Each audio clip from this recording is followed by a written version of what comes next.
In addition to Deming's 14 points and his 7 deadly diseases of management, Deming wrote and lectured about an extensive collection of obstacles to success.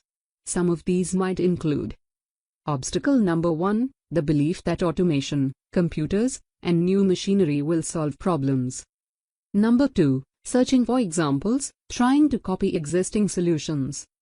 Number 3, our problems are different excuse and not realizing that the principles that will solve them are universal.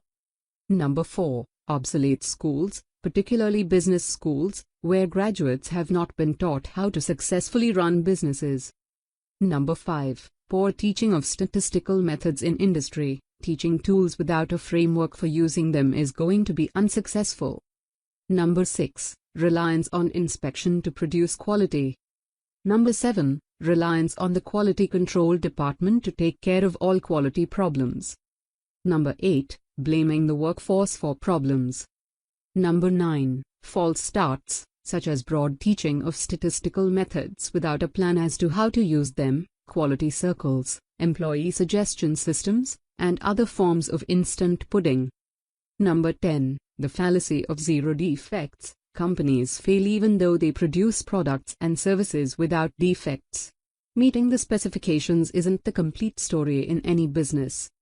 Number 11, inadequate testing of prototypes. A prototype may be a one-off article, with artificially good dimensions, but without knowledge of variability, testing a prototype tells very little.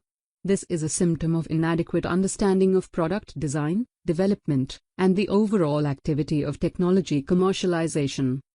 And obstacle number 12, anyone that comes to help us must understand all about our business. This is bizarre thinking. There already are competent people in the organization who know everything about the business, except how to improve it.